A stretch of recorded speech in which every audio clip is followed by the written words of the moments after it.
Okay, so the second video in the nuclear power series is about some of the federal and international sort of situation with nuclear energy. So first of all, let's take a look at some of the reserves. Where do we find uranium in the wild um, out for mining? The United States and Canada obviously have their share. Brazil and South America, so you'll notice some of these are countries that have fairly large mining industries, including Australia. There's quite a bit of uranium available there. As Russia, Kazakhstan actually is a pretty large reserve of uranium, and China and India also have a not insignificant amount. But if we then look at where are people using nuclear power, we've got the US and Canada and Brazil using nuclear, as well as South Africa and Russia. China is actually China and India are sort of on the forefront of looking at nuclear again, and using some of the newer technologies like pocket reactors and things like that as they try to bring more and more of their very large populations up to, having electricity they can rely on. It's interesting to note that quite a bit of Europe uses nuclear power, and so does Japan, which most people would be familiar with. So we'll talk a little bit about why some of those regions would choose nuclear power in a bit. Within the United States, much of our uranium reserves are found in the central and mountain region, some in Texas, but because there's so much oil and natural gas industry that's not really being used as much, the mining for it is mostly out in the sparsely populated regions of the country. And then if we take a look at where we've got nuclear power plants that are still in use, this is as of August 2019, we've got quite a bit in the rather high population density on the East Coast, both in the Northeast and in the South. Some states have declined to update and continue using nuclear recently. So Massachusetts and Vermont are examples of states where their nuclear reactors have come offline more recently. And then sort of the Great Lakes region, again, pretty high population density that's using nuclear power. Shouldn't really surprise too many people that coal country really doesn't use a whole lot of nuclear power, though, for electricity. Whoop. All right, so internationally, you should be aware of the International Atomic Energy Agency. This is, as I said, an international group that oversees both power plants and also enrichment facilities around the world. So if you want to have nuclear power in your country, you need to allow this group to come in and inspect facilities and make sure that safety is up to speed and that that you're using the nuclear technology for energy purposes, as opposed to war-like options.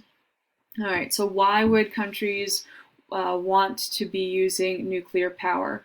Well, it's a matter of scale. So the sort of analogy is that to make enough electricity for your lifetime, you would need enough uranium that it would fit on a seat next to you, about the size of your torso. And if you compare that with the number of train cars and tons of coal that are combusted to produce electricity per person per year, just so much less volume of material needed. And there's also the proximity to sources that appeals to countries that have fairly technocratic government systems. So France and Japan, a lot of their elected officials come from a science and technology background, and therefore a lot of the public sentiment in those countries is to think about what the big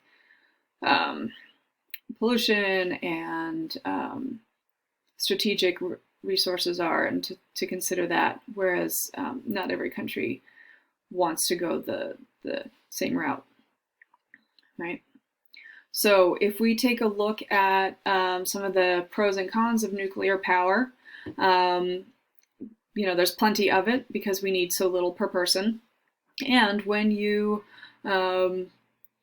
extract uranium, because you have so little of it and you don't have to do those kinds of widespread fracking or surface mining types of endeavors, we have a much lower environmental impact per amount needed for electricity. When we get our energy out of it, we actually have very little in the way of greenhouse gases that come. Really, most of the greenhouse gases for nuclear power come from the extraction and the processing rather than in the gaining the energy out of it. The other thing is that the risk of an accident is actually rather low because we have such stringent rules about how to create the power plants and how to run them, and just very, very, very, very well regulated industry. However, when an accident happens, it can be catastrophic, and there's a huge public sentiment against nuclear power, and that's something that you have to take into consideration because there's a lot of security that goes into it and some processing. The net energy is lower than some of the other fuels, and because of the security and concerns about the materials, the fuel itself, so you have to have security in terms of transporting it, and then the level of protection at the power plants. Because of that, it's very, very, very, very expensive, much more expensive to set up and maintain a nuclear power plant than your traditional coal-fired power plant, even with pollution regulation. So we need government subsidies, which require public support, which is why you have to really take into account people's concerns about safety, even though their understanding of the actual risks are pretty low. And the other really large issue is this issue of long-term storage. The uranium will continue to decay and give off a radioactive energy for tens of thousands of years. And so how are we dealing with that? And at the same time, we have power plants that are coming offline, meaning they're being decommissioned. And if that's where the waste is being stored, then that waste has to go someplace. So a lot of concerns, a lot of considerations. This really makes a lot of people who look at climate change say, we really have to be considering this more. But these kinds of issues are what put a lot of the public sentiment strongly against nuclear power these days. So it's a really interesting and really challenging topic.